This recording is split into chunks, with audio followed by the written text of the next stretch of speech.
arena for more of SSL Premier Season 2 finals between Stats and Dark. Stats was able to take game number 1 with flying colors, made it look very, very easy, and left Dark scratching his head. Yeah, and you know, we saw him from rehearsal today to, of course, live now. He's lost the first match. He's got a big group of fangirls. The specific signs, Dark's brilliant moment, saw there in the booth. They put it next to his monitor for him as well. He's got a large fan base. He is the fan favorite in the crowd tonight as well. But again, losing that momentum, he looks very upset. Stats has been the one who's been smiling tonight. And again, build after build, Dark has shown flexibility, shown more builds than anyone else in SSL in this matchup. But at the same time, if Stats could defend them, maybe it's time to switch back to something a little bit more standard. Yeah, I would like to see that. We know that Dark knows how to play a macro game. I think going into Stats' map pick in game 1, you want to mix things up. It doesn't work, you got to go back to the standard. Let's jump into game number 2 now on Abyssal Reef.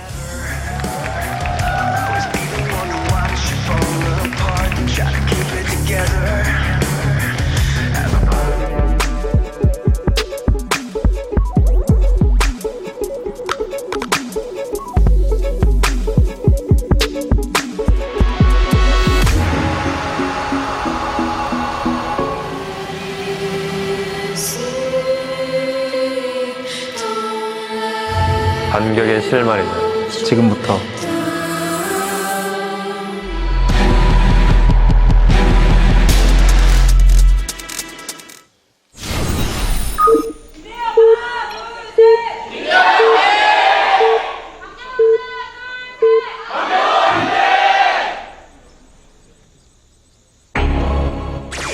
Game number 2 begins on Abyssal Reef. So many fans here for both of these players, and up in the top left, the Yellow Protoss winning game number 1. It is Splice's Stats. His opponent, Dark, down 0-1 now in this series.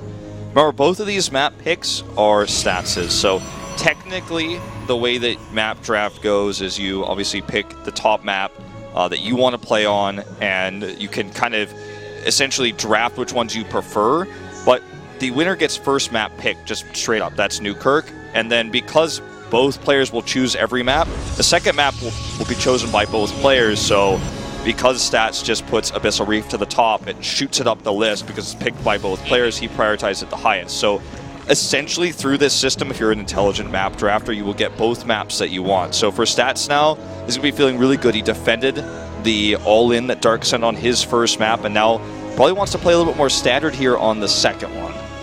I think both of these players will. We were talking a lot about Stargate openings from Stats, but if you guys notice in game number 1, he didn't do that at all. He went for Twilight into Robo, which he showed had his front. So he showed the Robo, but it was late. So Dark could have, you know, seen, okay, maybe you've got something else in there, and then you follow up with the Robo, didn't know exactly what it was, but it ended up being the right choice because, you know, you got an Oracle only instead of an Immortal against all those Queens. Perhaps you don't hold that off as well. I think he did a pretty good job regardless of what tech he was going into, but seemed like he was prepared for Roaches, especially with the fast Immortal that came out. You read my mind completely. I mean, the fact that he had the first Stalker too to prepare for potential scouting and Overlord drops in the main base, these are the kind of things that Classic and Deer overall did not do, and it does get you behind in a lot of ways. It makes your build less powerful, and you don't have the threat of the Oracles, which can allow you to take a third base. But against Dark's aggressive tendencies that you were talking about on Newkirk, I think it's the way to play. It's much safer, and it allows counterattack, like what we saw, to be so successful with those Immortals in there. Let's see what he decides to do this time. It's a little bit more tough to actually be aggressive on this map with a long rush distance between bases. And it will be a Stargate with an Adept to start things off. No Stalker at the moment. Stargate in an interesting position. If Dark wanted to go absolutely bonkers and go for another drop, he would see it. But, oh, he's got like all the tickets of everything from Premier. Yeah, the sign was basically just like he's a regular. He's been at every regular season match, I believe, is what that was. There were over 10 tickets, so oh. He's been to a lot of these. Cool to have fans like that. I'm sure a lot of the people tuning in right now did not miss a single match day. You guys are the best fans, actually. So Overlord takes the wide path here into the main base. Will be Oracle first. Yeah, good timing on the Overlord that comes in. It's not going to see it immediately, but it gets in early enough that it will see the Oracle that's coming out on time. So he can prepare in time if he drops down spores right away. Stats trying to come in here with some Adepts, get some scouting done, perhaps some economic damage too. Wanted to trade, got 2 drones. I'd say that's 3 is about exactly what you want, 2 is decent. And got a little bit of scouting information. Already now that the Oracle is scouted, we are going to see the spores. The Void Ray is the first sign of triple Stargate. It pushes the Overlords out, prevents that additional scouting, can be used against drop play like what we saw last game. But it's usually kind of a telling sign. It hasn't always been, and sometimes we have seen transitions away. And sometimes even the Void Ray could be a fake. That timing, though. Queen's moving away right as the Oracle comes in. And a nice little cute harassment here at the front will force a pylon to be made. But, oh my god. Wow. He actually shades in and saves it. That what a was boss. So cool. 4 kills, too. Yeah, and it's interesting, too, because I loved what Dark was doing. He was abusing the fact that those were traded, the first 2 Adepts, so he knew there wasn't going to be much defense. Second Stargate's on the way. Now, we've seen this variation of the 2 Stargate from Stats himself, from Classic as well, but it still could be a third. Dark doesn't know, and that's the scariest part about all this. And Abyssal Reef is a good map to do it on as well. The third base is very far away. It's hard to get creep over there. You got to put down 1 spore right to start. So already Dark has made 3 spores. He's lost 3 other probes, or rather drones. And so he needs to get Queens over there to defend there, but also has to think about, what if Stats doesn't even attack there? What if he goes straight back into the natural and I have none of my Queens there? So you can see more Queens on the way. A Hydralisk Den already pretty early on in this game.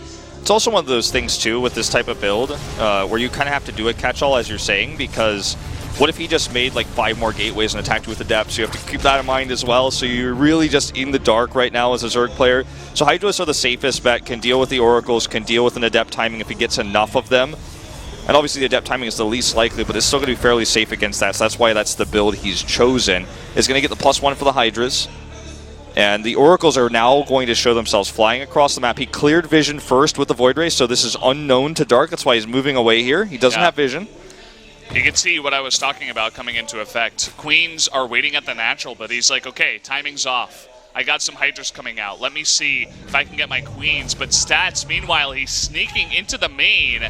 No tech over here. Hydralisk Den is at the natural, but he's going for other points here. Looks like he's actually just going to back away after all. Looks like you want to bait the Hydras with 1 Void Ray, then try to use the Oracles to attack the natural, but it doesn't look like Dark is really going to take the bait here, and kind of a botched attack there, I'd say, overall, but doesn't matter because sure, we'd have liked to get more, so not to say that doesn't matter, but he can just simply transition now. Because of what he's seen, the Hydra play, he wants to actually make the transition to triple Stargate. Losing 1 Oracle here, but unfortunate, but he will make that transition. He's going to make this part of his composition. Had he maybe been able to trade for massive eco damage, he could have switched into a different tech after losing the Oracles, but in this case, because he couldn't find that, he is just going to make that mass Oracle. And notice the next step here for Stats. You were talking about the tech, but it's also what he does in terms of his economy, right? His macro play. He puts down an extremely early 4th base that Dark will scout.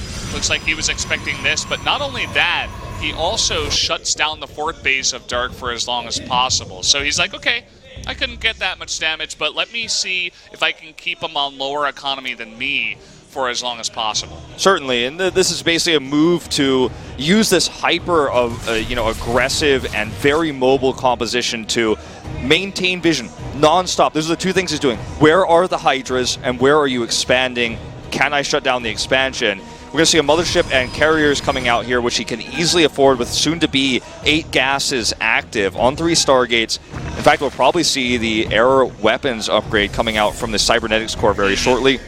This is another thing that Oracles grant you in terms of utility. Will be changed on the current PTR patch after BlizzCon, but we'll see if that goes through. But you have this way to slow down Hydra pushes, so attacking right now as Dark is not really an option. This is a very Stats thing to do as well, put down as many stasis wards as you can. He's literally squeezing as much value out of the oracles as possible. He's transitioning into other attacking units. He doesn't need to keep all of the energy on every single oracle. It's going to help out in the fight, obviously, against those light armored hydras, but still, he's got a lot more coming down the pipeline. So he's going to prepare for everything. I like that Dark continuously scouts and even triggers some of the stasis wards. Yeah, he's just trying to gain information about the composition, trigger those stasis wards, and he's already got pathogen glands. He's already going towards this infestor composition. I say he's already got, but he's already working towards. Still doesn't have information about the carriers, but his build is still somewhat safe against it. And we have seen the main tech kind of against this composition be the Corruptor Viper out of this player. Is going into Hive now, is adding that Spire, I think, as he starts to realize what is coming his way. The question is, though, is it too late? Because now Stats might have enough map control to take a 5th base during this window of time where there is no answer for the carriers. And he's seen the Hydras again with all that vision he has. He's trying to find a window for damage.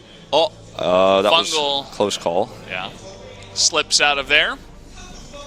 You were talking about how fast those oracles are. It's part of the reason why they're so strong, especially on maps like this with many abysses and cliffs and stuff like that that you can fly around. Our observer's a former Zerg player. He knew that wasn't going to hit. He's like, whatever, it's fine. You guys don't need to see the miss. So, kind of we're just, I guess, for Stats right now as he approaches max, he's kind of just dotting his I's, crossing his T's, dotting his J's, getting the Psy Storm, getting the additional upgrades. Dotting his smiley faces. Putting a nose on the smiley face. Oh, yeah. Not just colon, some right freckles parentheses. too, right? You got to put as many dots as possible. So, essentially at this point, we're just going to watch Dark slowly try to get that Corruptor count. He doesn't have very many additional bases, and he would if we're not for the Oracles. You might be wondering, well, Stats is just turtling. Why isn't he taking other bases? Because Stats is every single moment checking with his Oracles for those bases, using the Revelation ability. If he tried to take a base, he would have to move his Hydras there, which would leave him vulnerable for attack elsewhere. So it's kind of this awkward moment where he has to try to bank as many gas resources as he can while getting this tech out with the Hive tech. He is taking that base now. Still risky. This is kind of what I expected on Abyssal Reef. We saw it out of Dark versus Classic.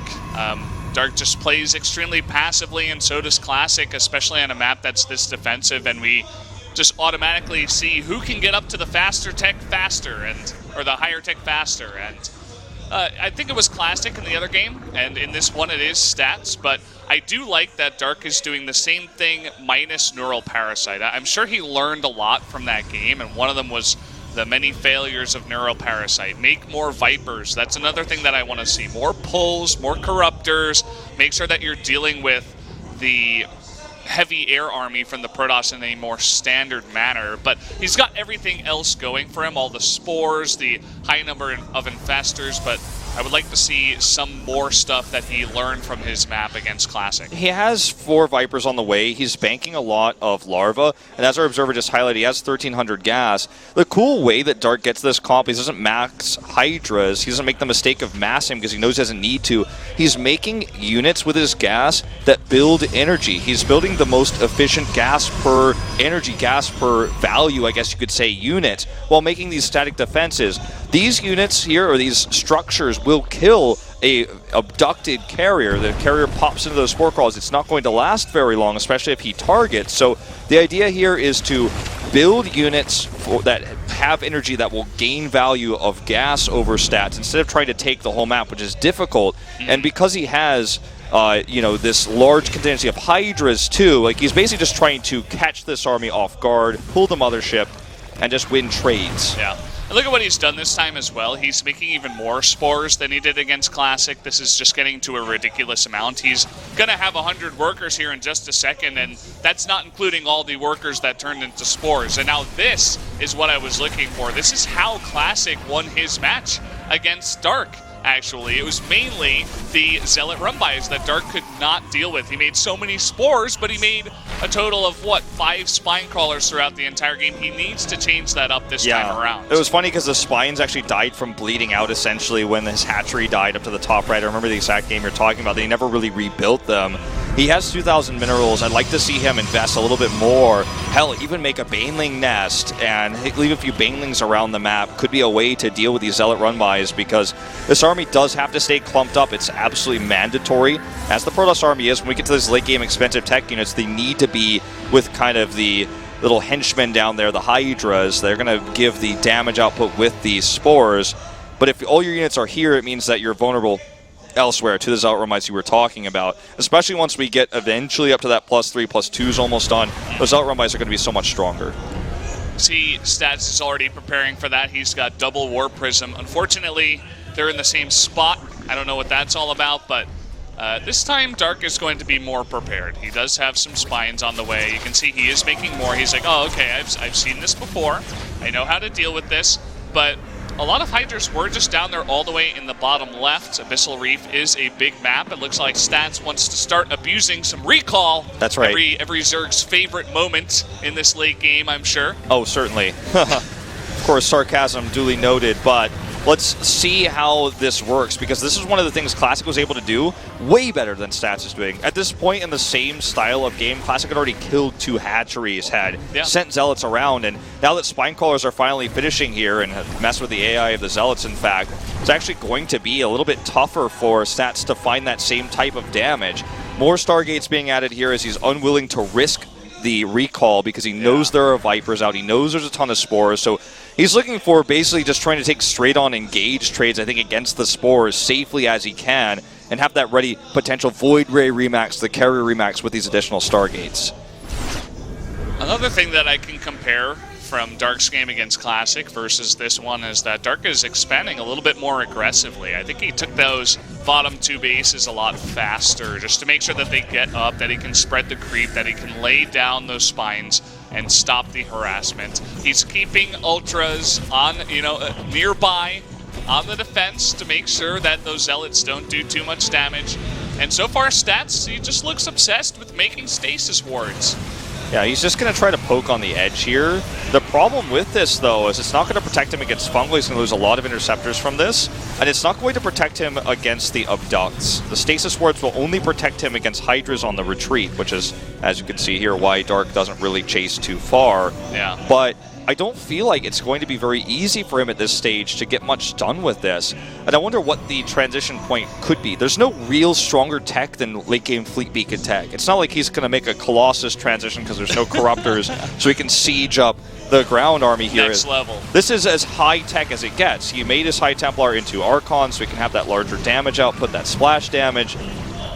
And I mean, essentially, he's going to be trading interceptors for spores for a while here, but it's at the greatest risk, because if you get pulled, I mean, Dark is going to have a field day. Yeah, and I feel like Dark is having a better time in this matchup. In this position, I should say. In this, late game CVP, I feel like he is a bit more practiced. I would love to see the structures tab. I want to see exactly how many spores and spines he's made, because even his units can barely walk. Yeah. Like, what is this? He had, like, I think 57 last time we checked, but I think he's probably up to, like, 70 now. This is, like, triple the amount that he had in the game against Classic. He is very obviously studied against a style that he had trouble before. Spores finishing here just in time. He saved his Spires as well, because, there were spines there but not spores, but the reaction time of Dark was quick. And remember, this is what I'm talking about. This is why it's risky to actually commit heavily here. Invested Terrans getting dropped down the Neural as well here. These Zerg units temporarily cloaked, in fact, as it is. Revelation will reveal them.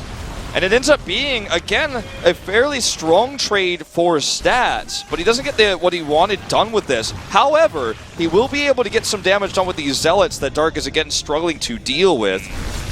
Our banks are even now because the trades have been stronger for Dark for long enough, despite being down on bases. He's actually caught up on bases now as well, as we are at basically 6-6 bases here. 7th going to go up here as soon as he realizes there's a burrowed Zergling here. Yeah, he'll get to that eventually. But yeah, pretty good trade for Stats there. We can see the effectiveness of the Neural Parasite. Takes a while for that to really get the value. He's going to have +3 for his Hydra suit. He's getting that Greater Spire now finally, which will help him chip away at these Archons as he's just trading energy for units. He made this Contingency of Infestors a long time ago, probably, 9-10 minutes ago, and They are still finding that damage as we speak. It says reminiscent, actually. You know, Dark's opening match, I know probably not many people remember that. 2012, where he defeated MC, was this exact same style, except Archon Toilet existed. And he was able to destroy MC's Blink Stalker Archon army in his opening match. Okay, here we go. Abduct's coming through. Psystorm mostly on Ultras and Structures here. The Hydras will have to kite back, though. Yeah, lots of damage on the Infestors as well that were underground. The Fungals are coming in, but again, no real pull on the Mothership core. He has to rely on the Fungals to keep these units in place, but he's running out of Hydras and out of energy on his Infestors. Neural doing some damage here, though, but I don't know if it's going to be enough sustained as Zealots come through here. He can't maintain the Neurals anymore. Finally, we'll see a grab in the back, protecting the Hydras from behind, actually keeping them alive for a very long time. And at the end of the day, okay, he gets the pull on the Mothership, but the recall does come out perhaps a little bit too late as Stats has gone down to 140 supply. Some of those carriers didn't make it because they were neuraled, so they weren't friendly units, I guess, for the Mothership. Kind of a weird interaction there, but some of them were just out of the range of the recall, so they're going to be chased down by the Corruptors, the signature unit of Dark here. And they do so much damage to Massive right now. Corruptors, Hydras, these units are so cheap to reproduce. Mothership goes down. That's expensive. The carrier reproduction, the Void Rays he now has to start making, those are expensive. He never made this base. The Zergling is still burrowed here. This is a tense moment. Realizes now. Everyone's had that moment where you realize it's a burrowed Zergling. You just make a bunch of cannons because you're like, oh god, I don't have an observer. Where's my observer? And you're just so frustrated. That was the trade that Dark so desperately needed. And it came out of a number of things, right? The high number of Vipers, the high number of Infestors, right? Stats had some High Templars in the mix, but you only have so many feedbacks, let's be real. I think it was like 4, maybe maximum 5 High Templars that he had in the mix. Eventually you run out and you can't feedback everything before they get a chance to pull in the units or to Neural or to Fungal. We saw so many of those abilities being used by Dark over all of the spores that could not be cleared out by Stats before that fight started. So now here's the follow-up. Dark wants to continue going in. Yeah, that's exactly what he wants to do. He knows there's not enough carriers here. Even with the Archons and Psystorm, he can get a positive trade. He's got a large bank, 6K in the bank. Archon's morphing to try to buy time for these photon cannons, but Corruptors can shoot ground too, and in fact, we might even see that in a moment. Might not be necessary. He's going to dive over these cannons, and even though Stats is very quickly remaxing with these Void Rays and the army of Dark is very low, the mining is all but gone for Stats. He is hitting the bottom left base down here. Looks like the DTs and Zealots are going to go uncontested. But again, this trade is so good for Dark because he has the larger bank. He will always have the larger bank, and his units are much cheaper to reproduce. He's keeping the carrier number very low too, if you notice. Stats couldn't really get away with many of his carriers, and he started to produce some of those alongside the Void Rays, but Dark just had such a large number of Corruptors left over that he was able to fly over the cannons, over the Void Rays, snipe out the carriers one by one very quickly, and then get to work, or then just fly away and survive. He still has 28 left over, 9 Ultralisks on the map, and here he comes again. Okay, Void Rays do have Prismatic Alignment active here, but I think this might just be too much Zerg. Psystorm's overlapping. Well, I can't see the Void Ray health bars. I don't know how many of those Psystorms really hit.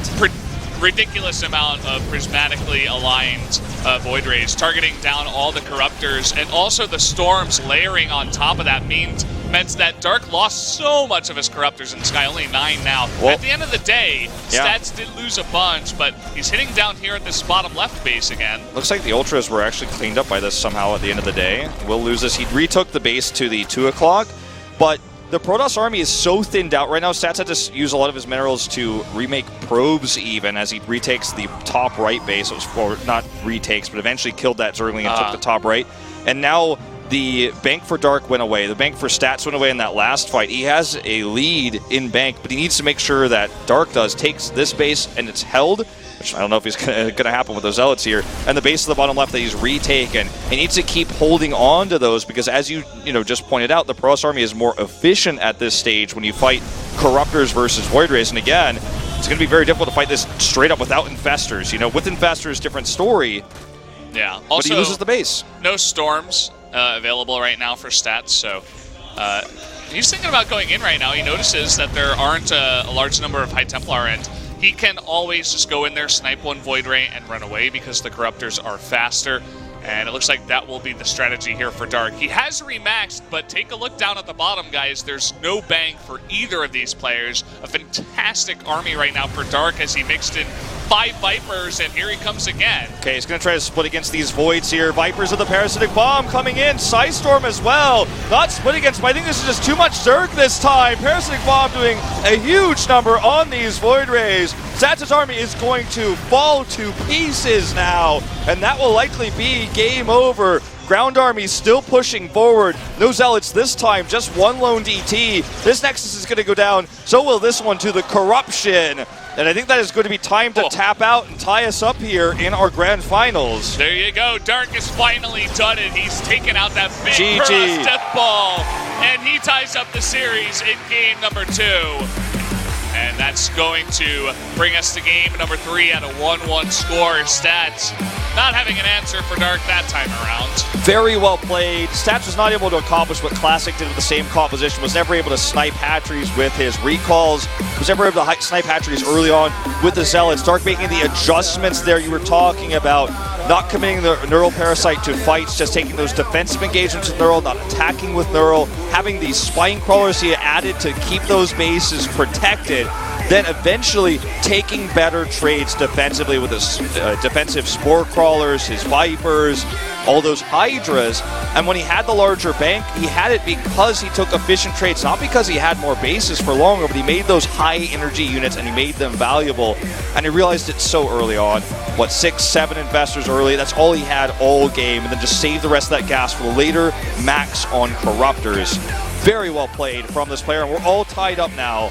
And it feels like late game is going to be in Dark's corner now. I mean, that was fantastic play out of Dark in the late game. Better than what he showed against Classic.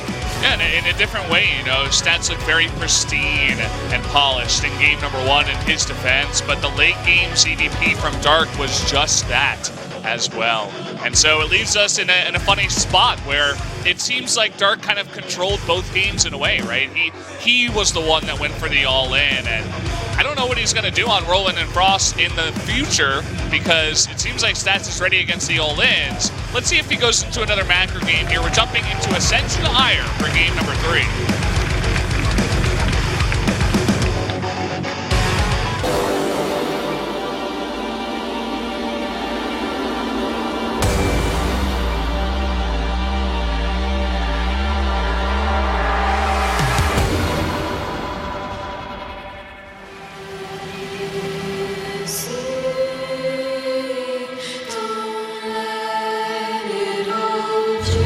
승부의 추가 기울어진다.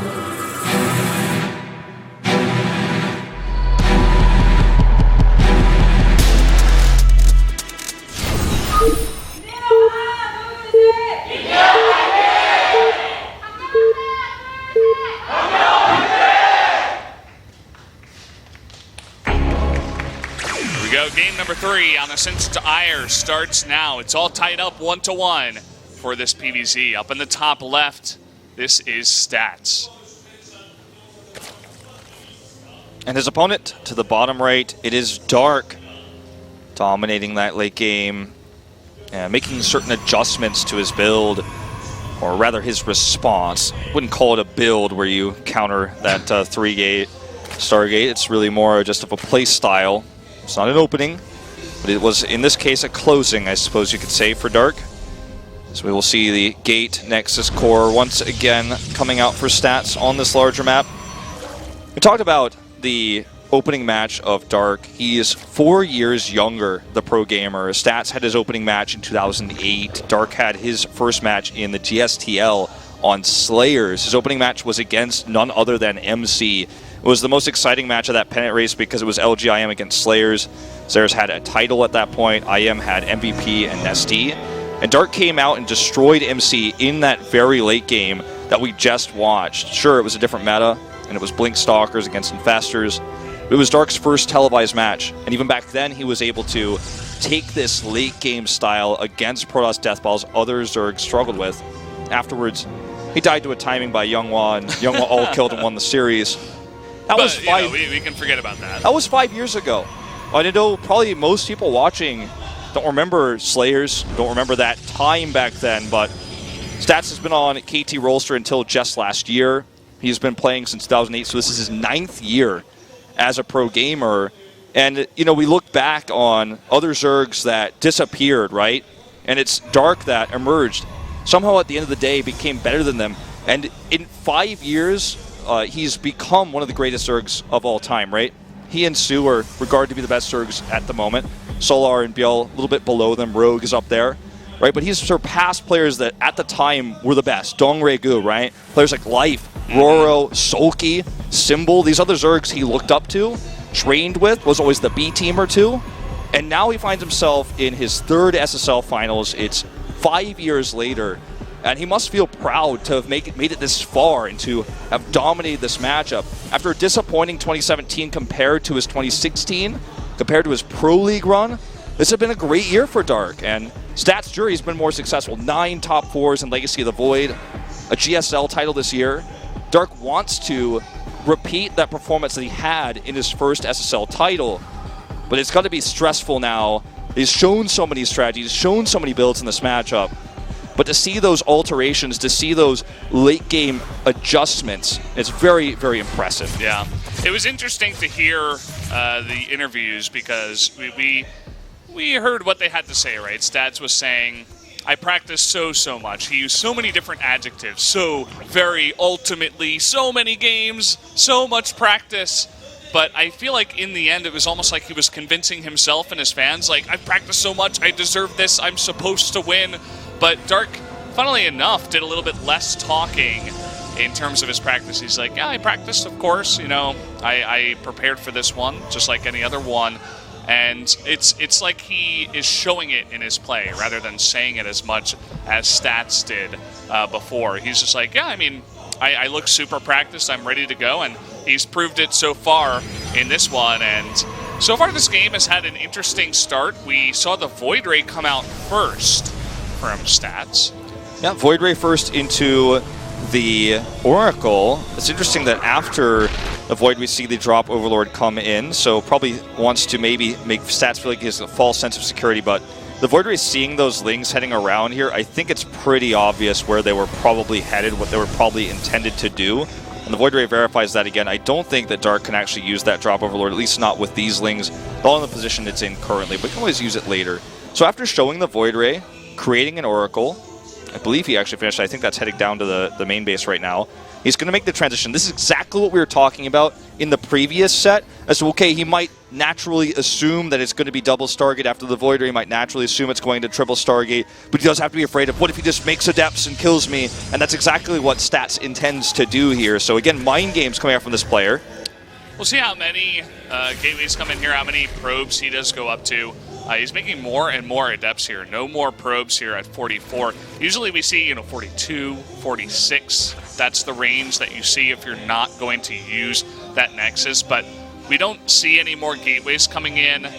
And I don't see a Warp Prism, no Robo on the way. Ooh. So it doesn't really look like it. But here we go. That's a bit unlucky for Stats. Is not going to see the Lings and the Drop Overlord coming up north. Does see a few coming through the center, though. He's got a Baneling nest. It is going to be a Queen Baneling timing. It looks like he has, of course, those Queens in the Drop Overlord. He's making nothing but Lings right now, stopping at 45 workers, similar to the worker count you were talking about. Stats might stop at. Mothership Core is over here, does have 75 energy. He's going to try to draw units away, but Stats isn't taking the bait, quote-unquote. He's going to send these units over here knowing that the Lings are on the other side of the map.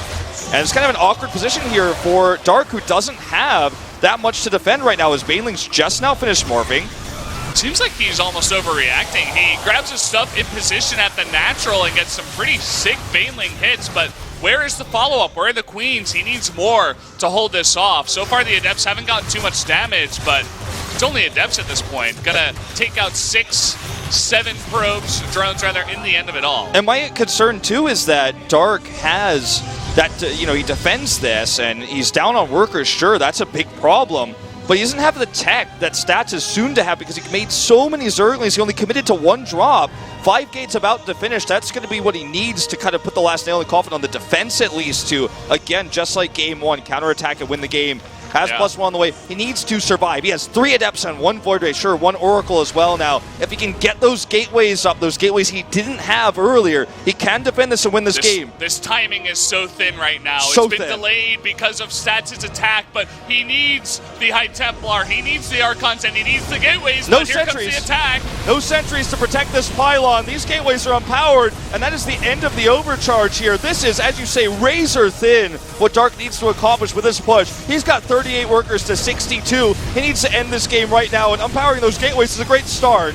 Okay, the overcharge comes in, the Banelings coming in and hitting pylons, but that one's still alive, though. It's still alive. He doesn't get any economic damage done. There's a Warp Prism now for the Archon, and so far he's not finding that damage we need. And against all odds, again, the crisis management here from Stats, incredible. We'll force the cancel on this pylon again. Queens are out here now. Overcharge is going to do a lot of work. More Adepts coming in as those gateways do finally finish. They do regain power, at least the ones in the main base. Archon kept alive. It's only got health at this point, no shield. Meanwhile, only Ling's coming across the map. He's really trying to take him out. Down goes the Archon. Void Ray coming over here now, too. Archon still kicking here. Queen's getting targeted, another Mothership Corpse, and immediately the overcharge. This push is getting thinner and thinner, and sure, he killed a few probes. The unpower of these gateways, the Protoss Army's getting better. It's more efficient. +1's finished, and he has the wall completed now. +2 has started, and that lair and that Roach Warren you see looks to me like 2 G's in a chat, because I don't know how the transition will ever work with the abysmal economy and lack of tech that Dark now has. In fact, the drop is coming to his base. This is a start, perhaps, for the comeback, but it's going to be a long road. Could have slipped in again, but looks like he's just going to go for this damage. You were talking about the Roach Warren and the lair being 2 Gs. It's kind of like after those old, 6-gate +1 timing, 7-gate from the Protoss, they would just awkwardly add a Robo Bay? A Robo and a Twilight Council after, I guess I'm going to transition. But, it's pretty desperate right now for our Zerg player here. Equal bases, not nearly as much economy, and not nearly as much tech. As more and more Archons coming through, he's got charge already. It's going to be charge lot Archon against Lings and Roaches. He has a few Banelings, but the Archons, if positioned correctly, should soak those up. He has really good upgrades as well. +2 near complete versus non-upgraded Roaches, at least for the time being. He has the mobility advantage here as well with this Prism, and drones are going to die. He's already 20 workers behind, and every single worker he loses is larva he has to spend, money he has to spend. Doesn't have enough army to defend his 3rd base. 4th base is still going to complete, but it doesn't feel like it'll matter at the end of the day. This is just going to be traded for Stats, who has a better economy, has a better tech, will save the Archon and evacuate. This base is going to go down. I guess the light through the clouds here is that Dark has the base at the top right, but if that is spotted, it won't last very long. That's like the tiny little light underneath a closed door at this point. Yeah. As he's desperately trying to make his way back in this one. Has a decent standing army. He's not too far behind Stats' army supply, but it doesn't really tell the story about how many High Templar are back at the base for Stats. He has a Void Ray in the sky. He's got 3 Archons and a Warp Prism. That's going to do it. Stats takes game number 3 and will take the lead in this series. Very well played. He was the initiator in this game. He tricked Dark. Dark thought it was going to be the Oracle build. He just wanted to bust him with Lings, hope that there weren't going to be enough Oracles out there. When it was the Adept attack instead, as soon as Dark realized to use his Banelings defensively, but lost so much economy and time. When you lose your economy to make this push and you lose even more economy, then you need to be doing damage ASAP. But because he was back defending, he wasn't attacking, and as a result, Stats had enough time to get that defense up. Barely got it out. The pylons went down. He lost his Mothership Core, the Queens. But the gates and the main base that he made and all those Adepts that he finally was able to get over on this long rush distance map were enough to get him that win there. Yeah, we've said it before. Stats has to get his hands dirty in this series. He can't just lay back, play a macro game. We can see what Dark is able to do against that. But mixing it up a little bit definitely seems to help him out here. So looking good for Stats coming into this one. At least is able to take game number 3. And this is on the map that Dark wanted to play the most. It's the first map that he was able to pick, Ascension to Ire. And that's going to do a little bit of a mental blow to Dark, as he had like a specific strategy coming into this one, and it got totally thwarted by stats. Absolutely. And I feel like maybe the plan for Dark here, even though he's planned a lot of builds, a lot of timings, maybe just go back to what works in the late game, try to force that late game, just Hydra Bane into a 4th base, and then tech up. Maybe that's the way to beat stats, because attacking him doesn't seem to be the answer. Yeah, so guys, we're going to take another quick commercial break. We'll be right back. 'Cause you're the legend.